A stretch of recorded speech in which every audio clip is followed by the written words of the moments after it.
Good morning students. Class sixth है और exercise 3.5 हमने इसके पहले 5 क्वेश्चन किए हुए हैं। ठीक है, आज हम इसके अगले क्वेश्चंस लेंगे। तो मैं बार बार किताब नहीं यहाँ पे रखूँगा, तो कुछ क्वेश्चंस मैं 6 से लेकर 10 तक मैं लेने लगा हूँ। इन सब क्वेश्चंस को मैं आपको एक बार बता दूँगा, फिर बार बार किताब नहीं रखूँगा मैं। जैसे क्वेश्चन नंबर 6 है, इसमें आपने क्या करना है, 1729 की प्राइम फैक्टराइजेशन करनी है और उसको असेंडिंग आर्डर में लिखना है, छोटे से बड़ा। क्या करनी है इसकी प्राइम फैक्टराइजेशन और फिर असेंडिंग आर्डर में लिखना है। फिर रिलेशन भी फाइंड आउट करना है कि दो कॉन्जिक्यूटिव प्राइम फैक्टर्स जो आपने निकाले होंगे ना, तो उनके कॉन्जिक्यूटिव प्राइम फैक्टर्स देखने हैं कि क्या कोई रिलेशन तो नहीं निकल रहा है। तो कोई रिलेशन निकलेगा तो वो हम लिख लेंगे।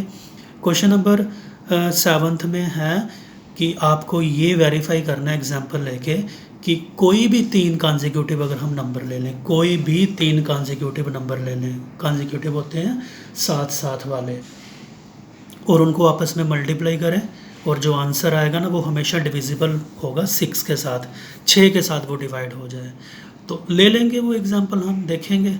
ठीक है, 8वें क्वेश्चन में आपने डी तक पार्ट दिए हुए हैं, आपने सिर्फ ये बताना है कि किस पार्ट में प्राइम फैक्टराइजेशन जो है वो पूरी तरह से की हुई है। वो ये तो इधर से भी हो जाएगा, इसकी पूरी तरह से नहीं की हुई है। क्यों, कैसे पता चला आपको पूरी तरह से नहीं की हुई है? देखो 4 है ना, 4 आगे फर्दर टूटता है, 2 2 ज़र 4, तो 4 को उन्होंने तोड़ा नहीं हुआ है। ये पूरी तरह से की हुई है, कोई भी नंबर फर्दर नहीं टूट रहा है। ये पूरी तरह से की हुई है, कोई नंबर फर्दर नहीं टूट रहा है। ये पूरी तरह से नहीं की हुई है क्योंकि ये देखो 9 है, तो 9 क्या 3 3 R9 हो सकता था। उसके बाद फिर ये नंबर है 8-9वें क्वेश्चन में 15470, इसकी प्राइम फैक्टराइजेशन करनी है। उसके बाद 10वें क्वेश्चन में आपने क्या करना है, ये चेक करना है 25110 क्या 45 से डिवाइड होता है या नहीं होता है। तो चलो 10 तक क्वेश्चन करेंगे। 11 और 12 जो है मैं ये डिलीट कर दूंगा, इनको आपने नहीं करना है। आपने इस एक्सरसाइज को 10 क्वेश्चन तक ही करने हैं। तो चलो क्वेश्चन नंबर हम 6 से लेते हैं।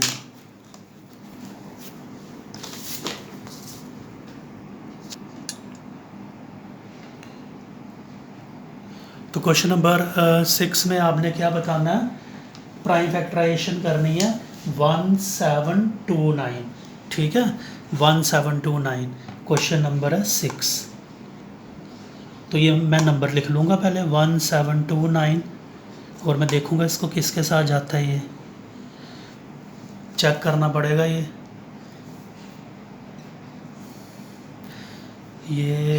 7 के साथ शायद जाता है, 1729 को हम 7 के साथ करेंगे अगर, हाँ 7 के साथ जाता है ये। तो 7 के टेबल में 1729 का मतलब 247 के साथ। फिर ये 247 जो है इसको चेक करना पड़ेगा कि ये किसके साथ जाता है, ये 13 के साथ जाता है, 13 19 ज़ार। ठीक है, 247। अभी जो 19 है ना, ये आगे किसी से नहीं जाएगा क्योंकि 19 क्या हो गया, प्राइम नंबर हो गया। तो प्राइम नंबर जो है ये अपने से या फिर 1 के टेबल में आता है, तो इसको छोड़ देना आपने यहाँ तक ही। तो 1729 के प्राइम फैक्टर्स क्या है, 7 13 19। तो हम लिखेंगे देयरफॉर प्राइम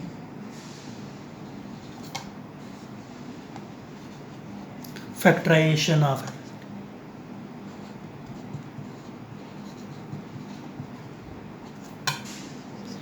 1729 क्या आई वो, 7 मल्टीप्लाई 13 मल्टीप्लाई 19। उसने कहा था इसको असेंडिंग आर्डर में अरेंज करो, ये तो पहले ही असेंडिंग आर्डर में ही है। देखो छोटे से बड़े की तरफ है ना ये, तो इसको आपने असेंडिंग आर्डर में अरेंज करने की कोई ज़रूरत नहीं है, पहले ही असेंडिंग आर्डर में है। अब फिर रिलेशन के लिए कहा था कि क्या कोई रिलेशन भी निकल रहा है इनके बीच में। एक सीधा साधा एक रिलेशन दिख रहा है मेरे को कि दो कॉन्जिक्यूटिव अगर हम नंबर ले लें, कोई भी दो साथ साथ वाले, जैसे 7 और 13 लिया, 13 और 19 लिया, इनके बीच में डिफरेंस कितना आ रहा है, 6 का आ रहा है। कैसे, 13 में से 7 करो ज़रा, माइनस कितना होता है, 6 होता है ना। और ऐसे ही 19 में से 13 माइनस करूँगा तो तब भी क्या होगा, 6 ही होगा। तो यही रिलेशन मेरे को नज़र आ रहा है। तो मैं लिख लूँगा रिलेशन में the difference of two consecutive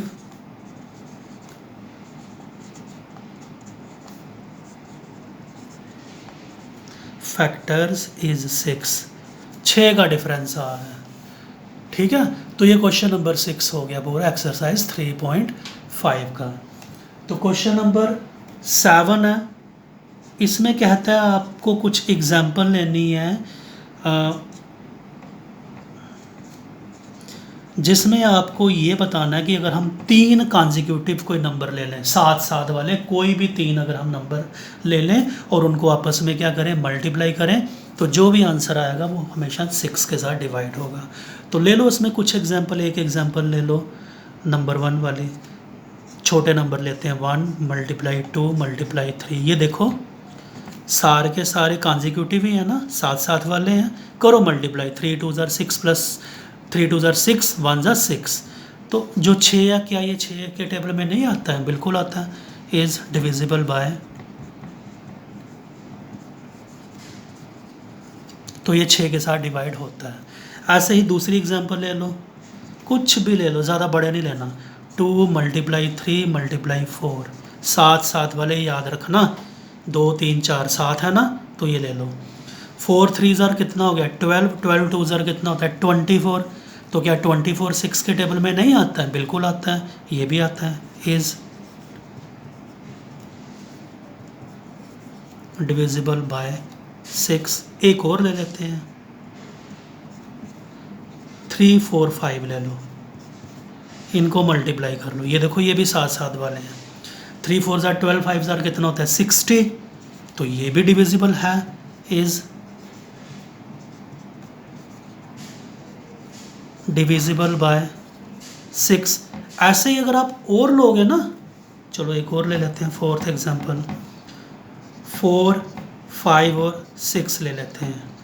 ठीक है, ये करो, 4 5 ज़ार 20, 26 ज़ार कितना होता है 120, तो 120 भी तो 6 के साथ डिवाइड हो जाता है, तो इसके लिए भी लिख लेंगे is divisible by, is divisible by, ये भी 6 के साथ डिवाइड हो जाता है। कहने का मतलब कोई भी 3 कॉन्जिक्यूटिव अगर हम नंबर ले लें, उनको आपस में मल्टीप्लाई करें, तो रिज़ल्ट जो भी आएगा वो हमेशा 6 के साथ डिवाइड हो जाता है। हमने बड़ी सारी एग्जांपल लेके इसको प्रूव भी कर दिया है। तो ये क्वेश्चन नंबर 7 था। इन क्वेश्चन को जब उतारना है वीडियो को पास कर लेना। अब मैं आपको इसका अगला क्वेश्चन करवाने लगा हूँ, तो ये मिटाने लगा हूँ मैं।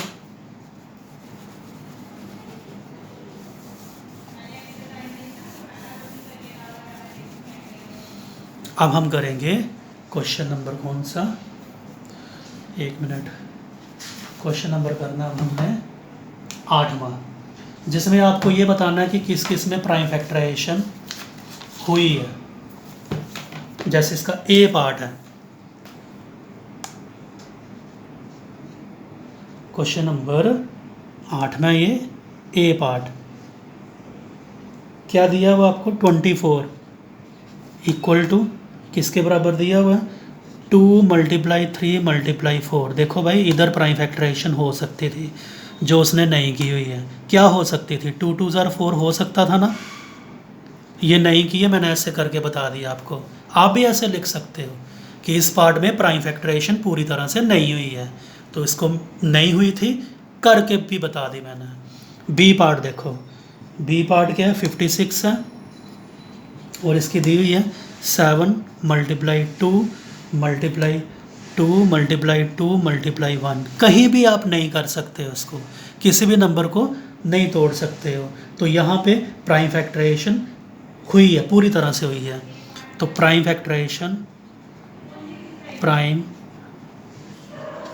फैक्टराइजेशन हैज़ बीन डन, इसमें की हुई है। सी पार्ट देखते हैं, 70 है, और क्या नंबर दिया है उसको मल्टीप्लाई करके क्या प्राइम फैक्टराइजेशन दी हुई है। इसमें भी आप देख लो, किसी भी नंबर को फर्दर नहीं तोड़ सकते हो। तो इधर भी क्या लिखोगे आप, prime factorization has been done इसमें भी पूरी तरह से की हुई है उसने। डी पार्ट देखो क्या है, D part 54 equal to 2 multiply 3 multiply 9। इसमें देखो एक नंबर की प्राइम फैक्टरेशन अभी हो सकती थी, नहीं की हुई है, तो मैंने वो करके बता दी। तो इसमें फिर पूरी तरह से नहीं की थी। किस पार्ट में फिर प्राइम फैक्टरेशन नहीं की थी? एक ए में नहीं की थी और एक डी में नहीं की थी। और किस किस में कर दी थी पूरी तरह से? बी और सी में कर दी थी। तो ये क्वेश्चन नंबर 8 हुआ।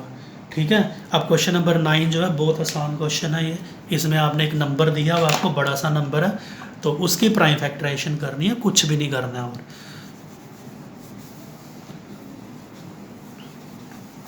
क्वेश्चन नंबर 9 किसकी प्राइम फैक्टराइजेशन करनी है? एक बड़ा सा नंबर है, वो है 15470। सबसे पहले 2 से शुरुआत करनी है, 2 से जाता है क्योंकि एंड में 0 लगा हुआ है, तो 7735 जब 2 से डिवाइड करोगे। अभी ये 3 के साथ नहीं जाएगा, 5 के साथ जाता है। ये 3 के साथ कैसे पता चला नहीं गया? 3 का डिविजिबिलिटी रूल लगाओ, तो ये नहीं जाएगा, 5 के साथ जाएगा। तो 5 के टेबल में ये कब जाता है? 1547। ठीक है।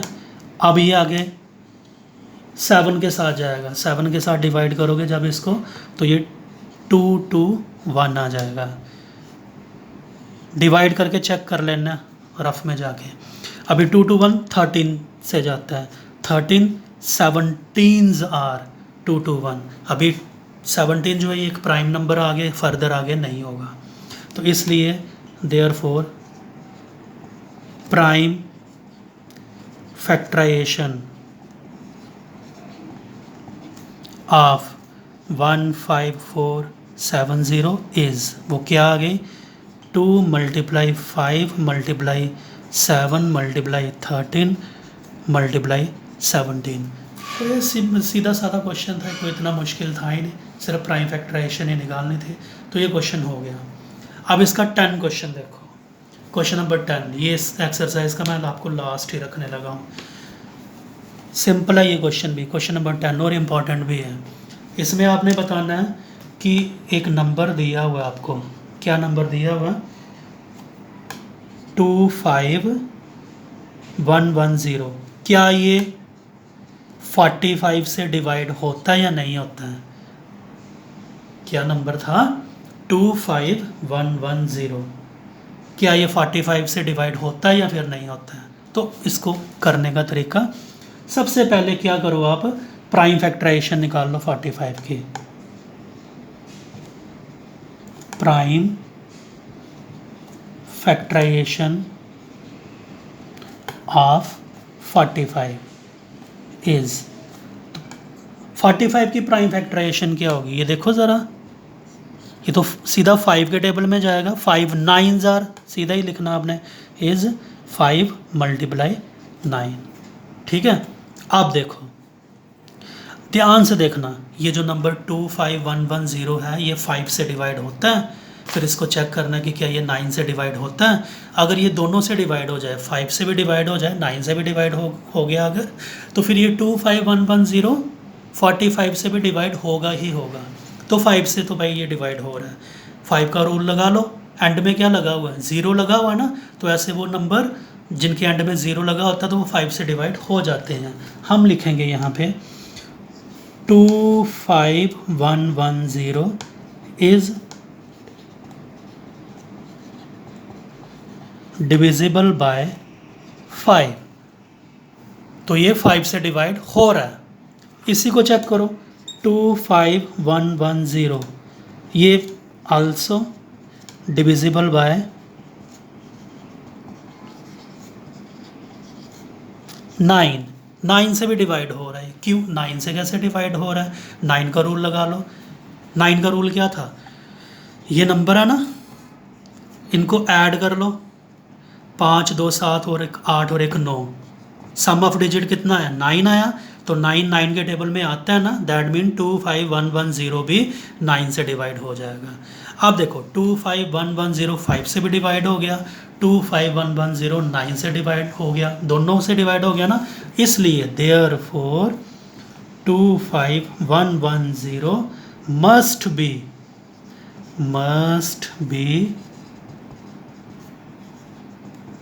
Divisible by 45। तो इसको 45 से भी डिवाइड होना ही होना है, ठीक है। तो ये क्वेश्चन नंबर 10 था। तो इसकी एक्सरसाइज 3.5 आज ख़त्म कर दिया मैंने। 2 क्वेश्चन मैंने डिलीट करवाए हैं, उनको करने की ज़रूरत नहीं है। तो अगले वीडियो में हम अगली एक्सरसाइज ले लेंगे, ठीक है। ओके।